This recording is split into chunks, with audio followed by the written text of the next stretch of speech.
are y'all doing today? How are you doing? I'm loving these fits. I'm here for it. We're loving your fit. Yes, you look great. I just want to thank y'all for giving me the best movie of the year. Everyone in my theater, they were like, this movie was so good. Like, I didn't know how good this movie was going to be. It was amazing. So thank you. Thank you. But one of the things that I really love is we get this horror comedy that's kind of reshapes the horror genre, but kind of underlining is kind of this question about, you know, what is your blackness? What makes you black? And I wanted to know for all of you, have you ever struggled with defining your blackness? And if so, how did you learn to kind of overcome that? Wow. Ladies. I feel like, ladies, I love it. I feel like once I got, I mean, probably when I was younger, but I feel like once I grew up in Jamaica. And so I feel like there's that, you're not Black American, but you're not Jamaican because I was born here. I think once I realized that, like, blackness couldn't be quantified, and I realized that people can't just assume what you are or not based on their kind of own measurements or whatever the case may be. Like, there are things that I like that you would consider quote unquote white things. I think that once I started to rebrand that idea in my head and get rid of the notions that there are things that are exclusively Black or exclusively white. Of course, we have cultural things that we all like. We have shared experiences, but I feel like that was so limiting to me and made me feel small in a way that, like, oh, I can't experience these things because they're not Black things, if that makes sense. So, yeah, I kind of stopped doing that. Okay, rebrand. Yeah, just a little bit. Rebrand. I think for me, it was a couple of things. I was kind of nerdy growing up, and I hated it, but people would associate being smart with not being Black. Yeah. And so I was like, oh, she thinks she that. And I was like, no, I just like learning, but I still like, don't hate Black people. And then the other thing was like, and now I just kind of laugh at it, but being light-skinned was always like, oh, you don't really get it, because, you know.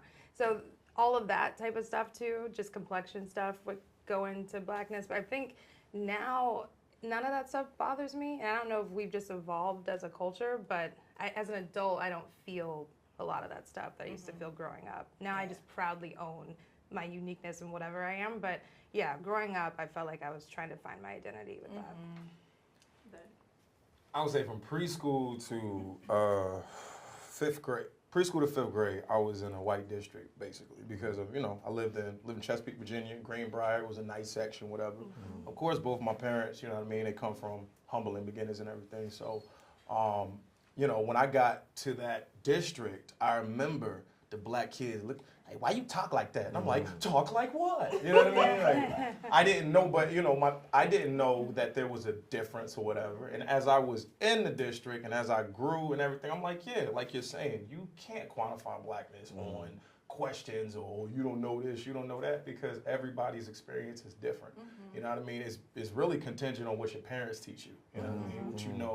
What you know from the people that you grew up watching. So once I threw that out, and of course I'm good at kind of blending in and everything, I started talking that shit. You know what I'm saying? I started talking that shit. Jay said assimilation works. Look, I came back to my house. I remember I came back to the crib 6th grade, and my parents are like, well, who is this? I was like, I don't know what y'all talking about. You know what I mean? They just switched up.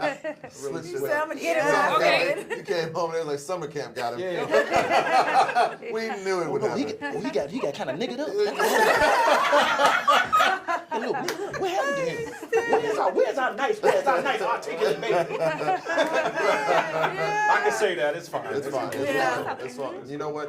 I'll shout out, and I say this so many times in so many interviews, but shout out to my mom and my grandmother because they were really emphatic about instilling an understanding of Blackness.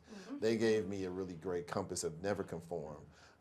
You know, my grandmother, knowing that we can cuss on this, my grandmother used to tell me a long time ago, she would say, baby, it doesn't matter if they're Black, white, gay, straight, whatever it is. If they fuck with you, fuck with them. And if they don't fuck with you, fuck them. Oh, that's cool. So I like it. I personally grew up with an idea of understanding SinquaWalls as a Black man and walking through the world never compromising and never apologizing for who I was as a person, as a soul, as a Black man. So in any room I walk in, I say I walk in as me because they gave me that. So there were rooms where I walked in where I had to be the defiant me.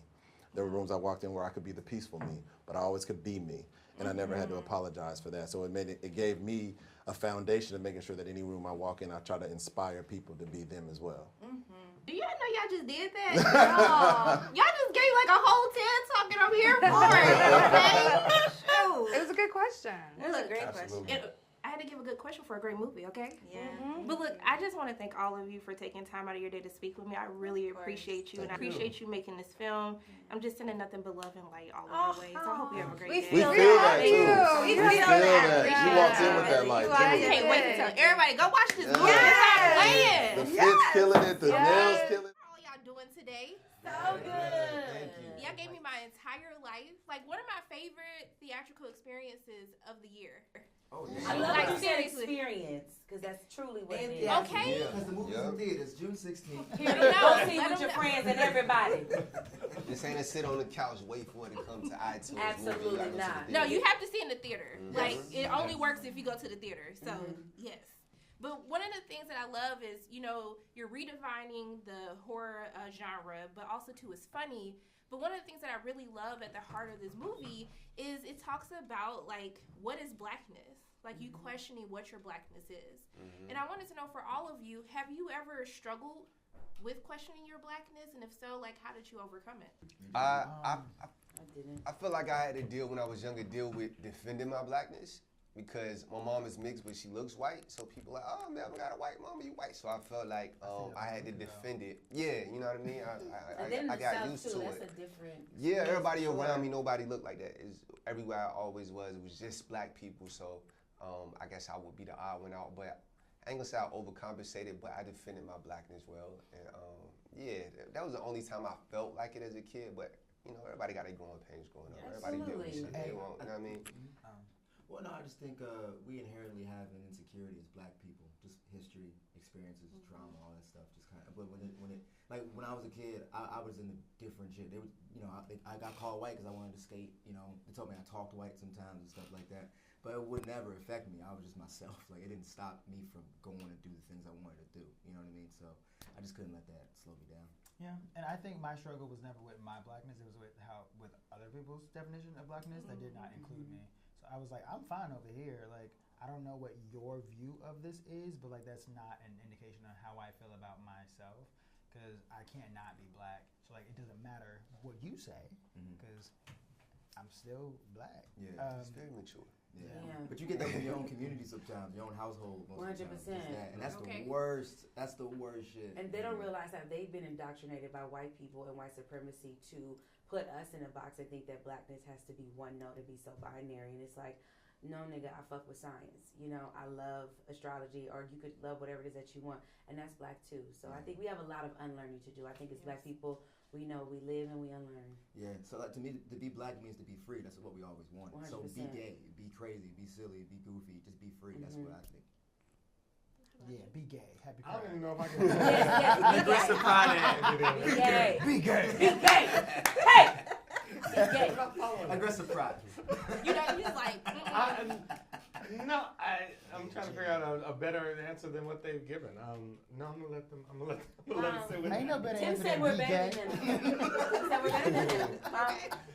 No, I mean I've never. I can't say never. I just think at some point you figure out you know, and if you do that and what you do, no matter where I went, I was black. So I made it work. okay, see? You gave an answer? Shoot. Girl, he didn't think like a man. She You know don't that know her answer. true story. Period. He didn't ride alone. Okay. Fantastic Four Silver Surfer with Lawrence Fishburne. That's fucking crazy. Wow. Shout out the resume. Shout out the resume, okay? Crazy. But I mean, okay, there's so many laugh out moments, like the audience chiming in. What was that like line that you read or the line that you wrote that you just knew like this shit finna be a hit? For me, it was a tone overall. It wasn't one line in particular. It was just the tone of not reaching for comedy, just the comedy and being genuine and honest in the situation and being the voice of us. Like black people, we have such a shared experience that it's a lot of things that we think. And to see it on screen reflected, it's humorous, but it's like, it's warm. It's something that we don't commonly see on screen the way I feel like we did here. Like you leave the theater feeling like these are real people. A lot of people ask us like how much we improv just because it feels so natural and real that they couldn't imagine that it's scripted, but it is. It's just scripted by somebody who understands us and the nuances of being black. Thank you. And then I would say similarly, like some of the jokes are not like set up punchlines. Their personality like ticks. Like they're just a way in which people communicate. A lot of my humor comes from like inflection, comes from like, oh, this is only funny because somebody said something right before this, and this is now subverting that thing. Because like one of the jokes that really makes me laugh, and it's so random, but it's when SinquaWalls calls Melvin's wife a bitch, and then Melvin's like, "Are you calling my wife a bitch?" And he's like, "Oh no, I mean bitch," and like the colloquial sense, like, "Hey bitch, are you gonna finish that quesadilla?" And it's not like a joke, but it is silly. Like, and allowing these people to like be silly and be like, "Oh, in real time." As a human, you just have to make up words. In that process, I had a speech impediment my whole life. So like I know the process of like putting words together, and it's not easy. Sometimes you say a sentence and you're like, I could have said that better. But giving these characters like that realness, like that humanism, like, oh, they have to think about the things that they say. And sometimes it may be silly, it may be weird. And that added a lot to the humor because that's a personality, like that's character, and not just an actor saying jokes. Yeah, colloquial sense really opened the whole script for me. Because when I saw that, where I was like, oh, we're using colloquial in a fucking movie. It's the first time. But you know what? Ain't that some black shit for us to like have discovered a big word, and then we gonna just use it because we trying to backtrack because we think that Melvin's character gonna fuck us up. It's like, no, I meant bitch in the colloquial sense. Yeah. It ain't that big of a word either. Like, you know what I'm saying? Like, it's just a great word to put in that. It is. It's such a funny word. It's so specific too. Yeah. It's just a perfect. It was great. And then quesadilla. Yeah. So stupid. To me, small moments make the movie. The big moments are perfect. Every movie doesn't have to move the plot. It's people being people. Yeah, 100%. But it also didn't halt the plot, right? Like we kept pushing it forward. And I think that's what I loved about classic comedies like Cheers is that every joke was a setup or punchline that kept moving the story forward. And I think that we've done that so seamlessly. And I think when we talk about small moments, I can't think enough. Like Jermaine, he is so fucking good in this movie. And Clifton has so many little things that he does, and I think those got the biggest laughs that I've been seeing at the screenings because it's just like it catches you by surprise, and it's like nobody saw this coming, and then you hear him like say her last name while we're trying to call out to Morgan, and it's just like, why would you say that, Clifton? That's not helpful. It's not helpful in this moment. We're all about to die. And Clifton loves Cheers too, I'm sure. And then Tim and the team just understanding like the humor in that to keep it in, because I would imagine a lot of situations that like that doesn't make sense. Cut that out. Cut out a lot of those humorous moments because they don't move the plot. But it's like him understanding that aspect of comedy to keep it in. It all just makes sense, man. Yeah. It's a perfect combination. And in turn, it does move the plot 100% because it continues to build up his character when you get to certain points of the film. Because I will not give any spoilers. We're not gonna get no spoilers. Yeah. But look, the spoiler that we are gonna give is that this movie is good and everybody needs to go see it. Okay. Period. Sure, on June 16th at 8 p.m. Go with a group, right, y'all? They can't go by themselves. Then they can go anytime. It don't have to be 8. She just loves 8 p.m. because it's a good that's time a of good the day. time. Yeah, that's her favorite time. That's But you find your favorite time. 100%. That That's 7 a.m. You can also even go on the 17th. 100%. But opening weekend ticket sales matter, baby. Please go. 100%. Look, I just want to thank all of you for taking time out of your day to speak with me, Of and I'm just course. sitting and loving like all your ways. I Thank hope you you have a so great day. much. Thank you so much. I love y'all. Thank you so much for sharing.